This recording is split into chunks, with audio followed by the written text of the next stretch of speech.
Welcome to the Manager Matt podcast show. The show is designed to give you solutions to your day-to-day management and leadership problems. It's hosted by Matthew Haddock, a frontline manager and leader with over 25 years of experience. If you're ready, then let's get on with the show. Welcome to the Manager Matt podcast show. This week's show, we're going to examine the interview, especially around a presentation at your second interview. So without any more delay, let's get on with this week's show.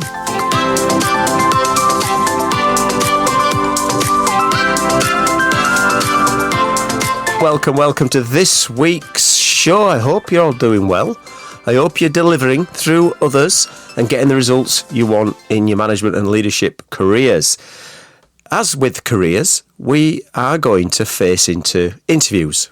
And I've done a couple of podcasts around interviews in the past about being prepared for interviews, how to make sure your interviews go well, how to sort of structure an interview using the STAR. So there's plenty of interview practice, there's plenty of interview content. So please tune into the old stuff if you want.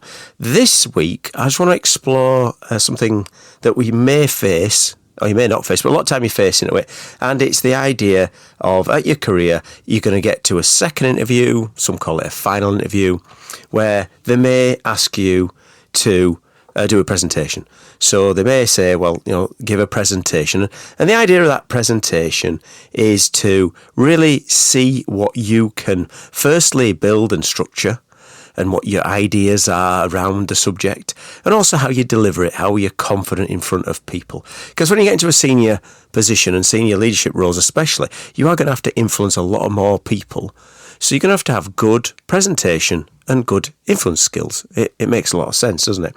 So there may be, for instance, they're giving you an example of they want to present what your first 90 days looks like, or they may want to present a certain change management, for instance.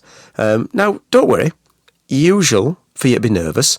You are human, so you are going to be nervous. But the thing around what I'm going to try and show you today is how to build around confidence, around being prepared and structured to be able to really deliver a smashing performance and a really good content. Some people, you'll have heard this before, are that nervous they'd say they would rather die than give presentations. Now that means when you do a eulogy, the people would rather be in the box than actually giving the eulogy, which doesn't really make a lot of sense, does it? It's a bit over the top. There is going to be a point where you're going to have to give a presentation, and of course it might not be your default. It might be something that you're not comfortable with, but if you're going to be in senior positions, you're going to have to be able to deliver really good presentations, and this art needs practice. So let's go into the basics of it. So basics is, it's a second interview for a start, so you're going to make sure you're going to look the part. So before you even start doing this, make sure you look the part. For your first interview, or if you've had a second interview and this is a final interview, you always make sure you look the part. You always make sure you dress. Even when you get to an interview, and I've done this a few times, that you turn up and they're in the normal casual wear that they would wear at work, which is fine. But you've got to make sure you're showing up to put an impression. So for me, for myself, it's always a suit, it's always a tie. I don't wear them at work anymore. I might usually wear trousers and a shirt, but never wear a tie. But obviously, when you're giving a presentation and you're giving an interview, especially if you're into the final stages, and of course, if you're in the final stages, you're down to the last 2 or 3 people. So you've done really well to get this far. So make sure you don't mess up by thinking just turn up in a t-shirt, pair of jeans. Turn up, look the part. As before, be on time. Always make sure you know where you're going. It could be a new place, could be a neutral place, so make sure you know where the place is, you know how long it's going to be. Add in that extra 25-30% on your travel time. I did an interview a few years back where it was in the middle of a city centre. I knew the city centre, but I didn't know it that well. And I got there and it said on the sat-nav I'd be there, easy half an hour before. I thought, no problem, sit in car park, get myself set. Of course, you hit some traffic, got slower. Then we hit roadworks, slower, and it got nearer and nearer. And I'm like, oh no, this is going to be a nightmare, and I'm getting more panicky. Doesn't do you any good because, of course, you're not prepared. It's good to be on time, have time to sit maybe outside, find a Starbucks or just somewhere you can have a coffee or a drink of water and just relax. So be on time, always be on time, plan your journey. Smile. Make eye contact. Again, basic stuff. Make sure you're smiling. Make sure you're making eye contact. Don't worry that much about the presentation that you're not the human in the interview. And of course, remember that, they'll have seen presentations before. They'll be interviewing lots of people. But remember, even at the start of that talk that you had, the shaking hands and meeting these people, the small talk matters. So make sure you give a firm handshake. You start doing talk around things. You can really make those human connections. People in the first few minutes, before you even turn the presentation on, will be judging you. So make sure you do that. And before you present, make sure you be ready for any other interview questions you might get asked. Because it's usual that you haven't met these people before. You might have met one or two of them. So normally HR, maybe the hiring manager, but there'll be a third person or even a fourth person in the room who will be higher up or in a different department, from a different function. So they're going to be looking for those traits in you when you arrive. So those are the basics before you even get to the interview. And then when you go from the how part of it, so let's start. If you've been given a subject that you're going to present, make sure you've learnt that subject that they want you to present. So make sure you form a plan. So you're forming a plan. You're thinking of the time you've got. So if you've got 15 minutes, you make sure you've got that. You're thinking of the message you want to get over in that time. And, again, another really good tip here, make sure you're answering the questions. They normally put present X and show me how you do Y. Make sure you're doing that in your prep. Because if you don't, then, you're messing it to start with. You walk at the end of it and they haven't really you haven't landed it. That's going to be a fail. It's going to be a red flag. So make sure you plan it. And then prepare. Make sure you've tested your equipment. So if you're going to turn up on the day and you're going to use your own laptop, make sure it works, make sure it's charged, make sure you've got backups, make sure you've always got the extra hard drive, for instance, or cloud, or whatever you're going to use. Double it, check it, make sure it works. A lot of the time now, it'll sit there. If you're using the Microsoft PowerPoint, most devices will carry it. Your phone will have it on there, so you can use it there. You've also got it on your laptop. You'll have it on your iPad if you've got one. So take them 3. Take the leads as well. Make sure you've got the leads in your pocket. The last thing I did, I had the leads, so if in case one failed, I could plug it in and at least present onto the screen. Most screens are going to have a HDMI lead, aren't they? That's a basic in it, so make sure you've got that. Make sure you're building, time for any redundancies as well. So if things are going to go wrong in the presentation, make sure you've got another backup. So paper copy. Whoa, imagine them days. Remember printers? Big white things sat in your office that probably nobody uses apart from stuff for printing for home or the local social club, those things. Print an extra copy or two. Then if it does go really wrong, the redundancy is, here's a paper copy at the end. Don't give it whilst you're presenting because it puts them off, but get it at the end. Know your subject. So in the preparation stage, know your subject. Research it. Look into it. There is so many podcasts, there's so many audio books, there's so many Blinkist, great place to find information. Do some searching on what they've asked. If it's change management, do some research. Listen to a podcast or two on change management. Build that into your presentation. Know your stuff. Then it comes to the practice part.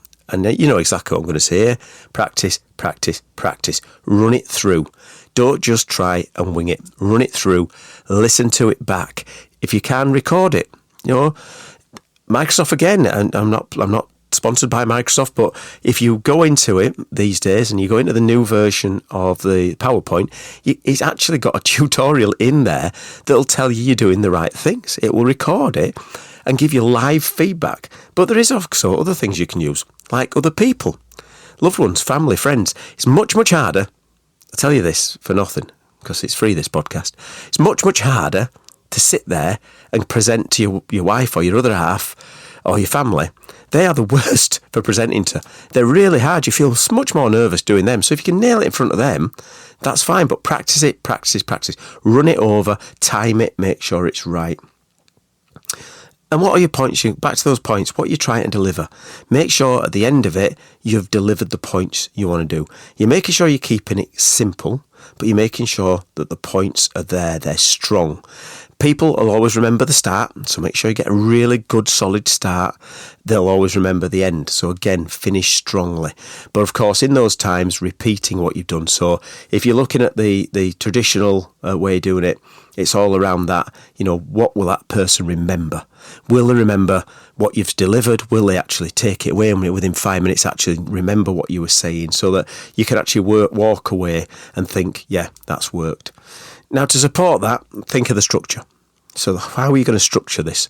So the power of 3, you've all heard this before. Humans love 3. You know, it's the magic number, they reckon.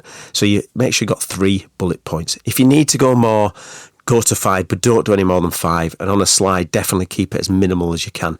The slides are not there for you to read off, and they're not there for you just to sort of to look at. You know, and don't overcomplicate the slides. You know, make them very simple. Make them so they're memorable, but make them simple. Have a story. So, you know, humans love stories. So some story about how you've overcome. So I've opened up before with, oh, this has reminded me of a time when, and I've gone into a little bit of story about what they've asked me to present. It shows you've got a depth of knowledge. It shows you've got an experience. It shows you're confident to talk about those things. Then go into a fact. Tell them a fact about something that makes them think. You know, make sure that did you know that X and Y has affected the major Y and Z? Whatever it is, whatever you're going to do your presentation, deliver it with a question that really gets them thinking. So you're going to have this story, you're going to work on 3s, and then you're going to do some sort of story or tell them a fact that's going to get them thinking. They're going to remember those as it goes on. And then there's the main pieces of the actual process. So when you talk about the structure of this is, you know, there's 3 P's, isn't there? There's the pace you're giving it, there's the pitch, and then there's the pronunciations. You see what I did there? Pronunciation sounded posh. But yeah, pace. It's really hard. It's quite hard sometimes when you're doing a podcast not to get carried away, but you're nervous, you're in front of people, you're giving this presentation, and then all of a sudden you're talking like this. Oh, what we need to do is X, Y, Z, and you just go far, far, far too fast. And then you pitch. You know, what happens with your pitch sometimes, it can either be very, very high and, you know, very annoying, or you can be very monotone and sound like you are reading from a script that you have rehearsed. Have you got any questions? Sound like a dialect, don't you? So, again, that's the idea. And then think about the way that your words are, your pronunciation of the words, but also the words that you use. Be careful of using words that may not land as well. You know, some of the basics are ladies and gentlemen. You know, ladies and gentlemen may sound perfectly fine, but doesn't cover the new worlds we're living in. So you avoid those kind of language because it might switch off some of the audience. It might show that you've got a certain way of thinking that maybe you don't, but you don't want to cut it. You don't want to put that over. And then something that is very, very difficult when you're presenting, and it's difficult when you're talking, when you're giving a presentation especially, is to go, It's human to have those. It's normal. You know, we do it in normal conversation, don't we? We repeat. But what you do is, with the practice, is if you get to a point where you're thinking, or you're stumbling, is to actually just do this. Just stop for a second, you see? Then you reset and then you go again. So, you know, you're doing that. You're going to use your voice to get this message over. You're using your voice as well to present you as a confident presenter, a confident leader, a confident expert in your field. So these are the things you're having to go around. So, you know, think of pace, think of pitch, think of the words, think of the way you're pronouncing it, think of any quirky language that probably don't land as well. You know, think of those. And of course, back in your practice, try to remove those out from there. And of course, always be ready at the end for the questions. So if you're doing it, I find it very easy to have a section for questions, but I also say, look, if there's questions through the presentation and you want to jump in, I'm perfectly fine with that. That's because I've practiced. That's because I know my subject and I know how to deliver it. So there's nothing wrong with somebody chipping in and asking questions. If it gets to the point where the questions are a little bit disruptive of the flow, then it might be worth saying, great question, but just hold that one because I'm going to get to it in a bit. And then you can come back round. So that's another way of doing it. Be ready for awkward questions. It is an interview. You may ask, well, that didn't really say anything that I expected. I expected you to do this. So make sure you know your subject back to that point. Make sure you're confident enough to say, well, that might be your opinion, but with my knowledge and my expertise in this field, this is the way that I would structure the presentation or the subject you've given me. So interviews with presentations can be very daunting. They can be very overpowering. But remember, they've given you the subject normally. They've given you time to practice it, so there's no reason why it shouldn't be too much of a task for you to do. If you're going to deliver this, then that's fine. And it doesn't mean you're going to get the job. You can do the greatest presentation in the world and still not get the job, but as long as you've done the right thing. So let's just have a quick recap of what we're talking. When you're talking basics, it is an interview. Make sure you're on time. Make sure you look smart. Smile, eye contact, good handshake. On the how piece, plan it, prepare and practice. So plan it, prepare and practice. When you're doing the actual structure, make sure you're thinking in threes, giving a story with a start, middle and end. Maybe use a fact to get them, or a question. And then there's the pace, the pitch, the pronunciation, the words that you use. And at the end, make sure you're ready for questions. And as ever, I'm going to ask you a question. If you've loved the show, please like it, rate it, share it. Would be great for others to listen to it. Totally free, and I am really enjoying it. Also, if you would like to send me some feedback or some ideas of new podcasts, you can always get me at managermattpodcast@gmail.com. I always love feedback. It is such a gift, and I would love to engage on new and old topics. If you are doing an interview, good luck. I'm sure you will nail it. Just be yourself and present with confidence. Well, that's it for this week's Manager Matt. Thank you for listening, and goodbye. Thank you so much for listening to this Manager Matt podcast. We hope you found it interesting, helpful and actionable. One last thing, please leave a quick review on iTunes or with your podcast provider, as it helps to spread the word of Manager Matt. If you haven't already done so, please subscribe to the podcast, and if you did like anything in particular, send an email to managermattpodcast@gmail.com or visit managermatt.co.uk for more content. Feedback is a gift, so let's keep giving. See you next week.